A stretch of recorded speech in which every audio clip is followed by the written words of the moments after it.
So we're here in Germany at the ProVeg headquarters with Tobias Leenaert, did I say right? That's right. Who is the co-founder of the Siga, Center for Effective Vegan Advocacy, and also of ProVeg itself, and the writer of the book How to Create a Vegan World. Wonderful book, you must read it. And also the writer of the blog, The Vegan Strategist. So we have just a few questions we would like to ask Tobias. And the first of them is, there has been a lot of discussion about what is vegan and what is not. And one of those hot topics is about whether you should focus on companies that are vegan or products that are vegan. And so I'd like to know your point of view on that. So I think that I'm a proponent of consuming most vegan products, whether they come from a vegan company or not. On the one hand, I would say yes, I'd like to support vegan companies, people who are in it for all the right reasons and they're idealists and they're doing a good thing, etc. So let's support them, definitely. But also, if we want companies who are not vegan to switch or to transform in the direction of being more and more vegan, having more and more products, then these products need to be profitable for them. They need to sell these products. So, in as far as the vegan community would be instrumental or important in making these products a success, in as far as we would be necessary, I would say, like, yes, I want to first of all support them, and secondly, I don't see a problem with it if the product is vegan. I think the best way to make sure that a company evolves towards a better company is when it is invested in vegan products. When it is making a profit out of vegan products, it will be shifting more and more of its emphasis in that direction, and it will also be less likely to sabotage us. If the company profits from vegan sales, then there is no more reason for them to try to sabotage the vegan movement or the growth of vegan products. And another argument is that these companies often are bigger companies than the small vegan startups. And so if you have a big company, you have a big advertising budget, you have a lot of contracts and contacts with supermarkets and with restaurant chains, and so these companies can put their products out there in many places. So that's another reason to be happy when a big non-vegan company develops and sells a vegan product. And so is that one of the components of what you would call pragmatism, like pragmatic activism? What's pragmatic activism? So pragmatism or pragmatic activism, I would define that as you're going to do what works and you're going to basically ignore all the rules that we have around veganism. What is vegan? What can we do? What can we not do? I think the only rule is it has to be effective.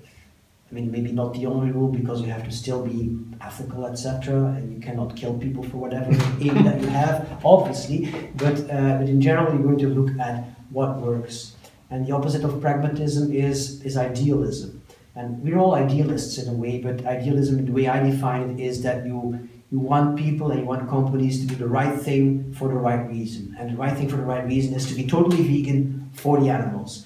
And that is a very big ask. I mean, people cannot, or companies cannot go from zero to that in no time. They have to transform very slowly. And that's what pragmatism is about, is about supporting these gradual incremental changes, both on a societal level, on a company level, and on an individual. So, and do you think all the different approaches are valid? Like from the most extremist to the softest approach? What do you think of that? I don't think so. I think we can make two mistakes about strategy and about thinking about approaches. The one is that there's only one right approach, which some people say, like there's only one way to do activism. And the other approach is to say that everything is good and everything is just as good as all other approaches. That is not true, I think, because well, we have to do what works best, because our time, our money, our resources in general are limited. We cannot just do anything. So I would say that we do the best with what we know works. And if we do that, then we have a bigger impact than with just doing a bit of everything. Also, we have to remember that some approaches can probably turn off more people than they can attract. And so when we evaluate an approach, when we try to see like how effective is something, we have to take into account that, look, this is the number of people who came closer to us, and we subtract from that the number of people who got further away from us. So we have to make the net balance of our approach. And my last question would be maybe also coming back to a few previous questions. What do you think are the most common mistakes vegan activists make? So one could be the focus on themselves and not taking the position of the other person. I think we have to always try to see who's in front of us and try to imagine what it is for them to be like us. And then we realize that they may have different interests, different reasons, different health profile, different education, different culture, different financial situation, all kinds of things. And if we understand that people are different from us, then we may understand that what worked for us may not necessarily work for them. That we need to tailor our approach or adapt it or be a little bit flexible, use different words, use different messages, use different motivations or argument. So that's one thing. And another thing is this idea that it's about, it's like a black and white, all or nothing thing. It's vegan versus non-vegan. It's not like that. I really believe that everybody who reduces meat consumption or animal products consumption contributes to solving the problem. Because if you have a lot of reducers, then the whole system will tip, and there will be more and more products, and it will become ever easier for everybody to shift towards veganism. So we can ask people to reduce their consumption if they're not ready for veganism. Many people think that's a wrong thing to do. I don't agree. I think if it works, let's do it. Our movement focuses very much on moral arguments. And it is because we believe that they work, and it's because these arguments are the most important for us. Like caring about animals suffering, about killing, about injustice, that's like very close to our heart. And that's why we continue to talk about that. But we don't see, first of all, that other arguments work too, and in some cases work better. And we also don't see often that these moral arguments often create a lot of resistance. I just talked to somebody today who often visits caterers, institutional caterers, people who have a big restaurant in a company, and he says it doesn't work to talk about that to him. It scares them. They just don't want to know about it.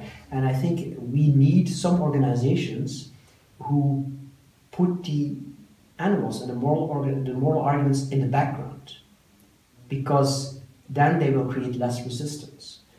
And I'd say for people who think that's a pity, I'd say it's not because we're not talking about the animals that we're not helping them.